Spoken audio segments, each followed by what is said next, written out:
Juan Kapitulo 6, versikulo 35.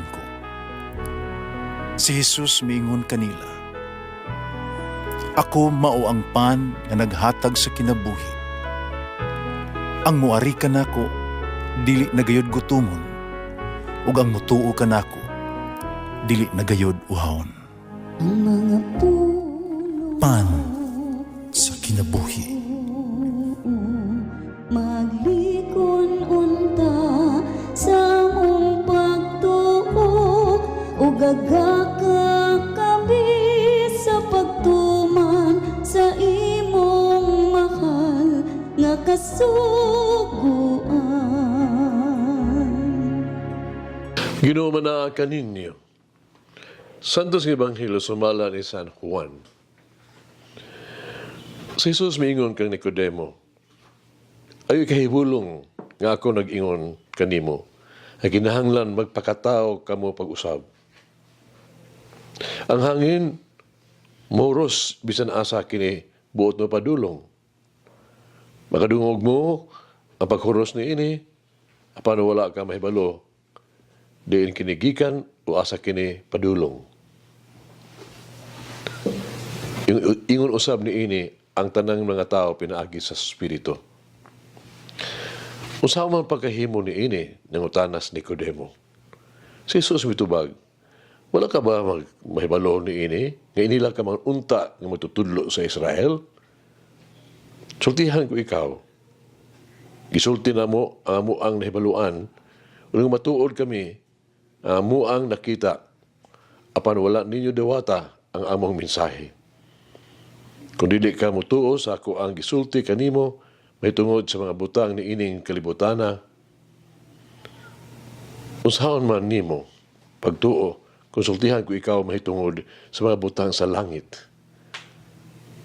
O wala pa'y nakasaka sa langit, gawas ni adtong nanaog gikan sa langit, ang anak sa tao.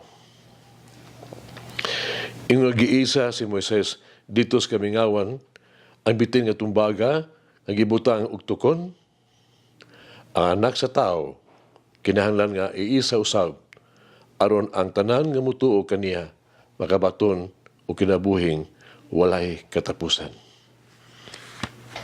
Ang Ebanghelyo sa Ginoo. Pasalamati ang Ginoo, kay siya maayo, ang iyang gugma mulungtad, hangtod sa kahangturan. Pasalamati ang Diyos sa tanang mga Diyos, ang iyang gugma malungtaron. Pasalamati ang Ginoo sa mga Ginoo, ang iyang gugma balungtaron.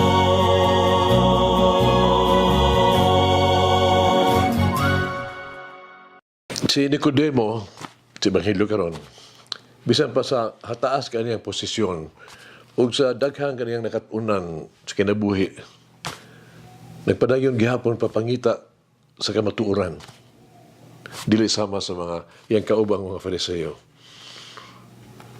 Sa atong nabasa sa Ebanghelyo, dayag nga nakadahig siya sa mga pagtulunan, mga milagro ni Jesus.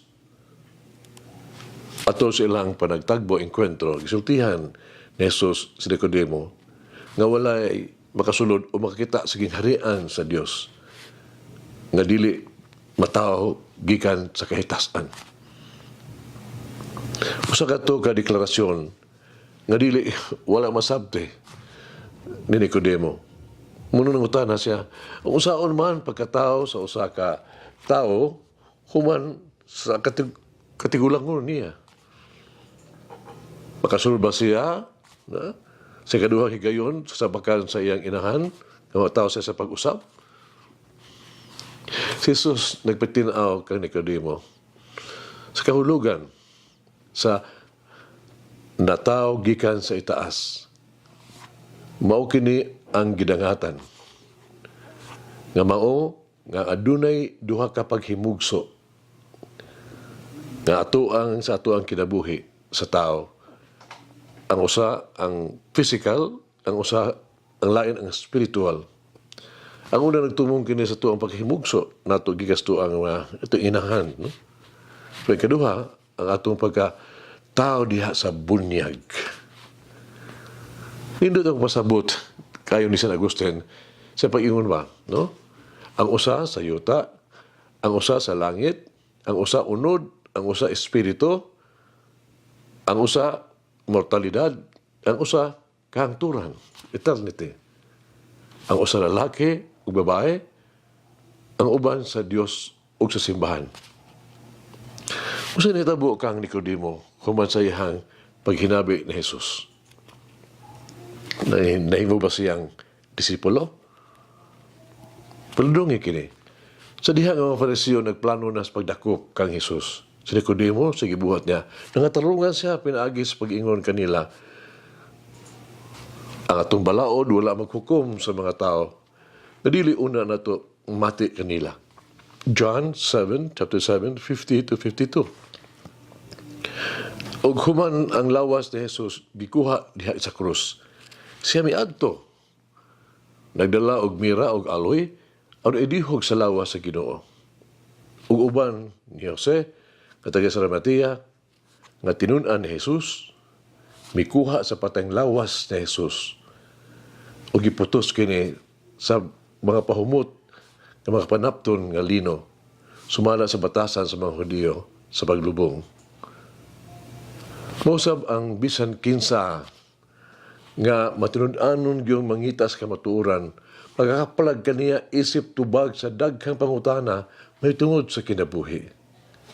Sa mas gibuhat ni Nicodemo, ug mosunod kaniya kinsa mao ang dalan, ang kamatuoran ug ang kinabuhi sa tuang panaw ngadto sa kahangturan. Mangigsuon mag-ampo kita, Ginoong kong Jesus. Nabanahaw ka sa bag-ong kinabuhi. Hatagi ako og bag-ong mga mata na makaila sa imong presensya sa kalibutan sa ako ang palibot. Hait ako ang pananaw, haita akong pananaw. Haron ako makakita lapas, latas sa ordinaryo kaayong mga panghitabo sa matag adlaw ug ngadto sa nagsaong mga kamatuoran sa imong grasya. Pasigaang ako ang panglantaw sa kalibutan uban na bag-o nga paglaom sa pag-abot sa imong gingharian. Pahumuka nga ako ang pananaw aron akong tan-awon ang uban sa mata nga malumo ug kaluoy sa imong gipakita sa kadaghanan. Hinaot nga matag adlaw niining panahon sa Paskos pagkabanhaw, paghatag o mga daklit sa imong himaya, ang imong sagradong ngalan akong nag-ampo. Amen.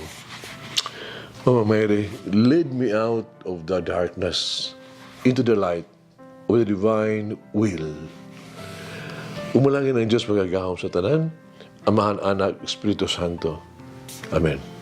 May the Lord of the divine mercy bless us all, heal us from all diseases and suffering.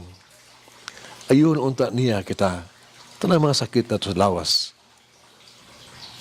o sa kalag, body and soul. In the name of the Father, the Son, and of the Holy Spirit. Jesus, I trust in you. Amen. Whoever eats the bread of life will never hunger, says the Lord. Kay galaan inyong nabati ang pagpaambit ug hamubong pamalandong sa pulong sa Dios pinaagi sa tulumanon pan sa kinabuhi nga gidumala ni Monsignor Daddy Silva. Hangtod na usab sa sunod higayon, daghang salamat. The bread of life.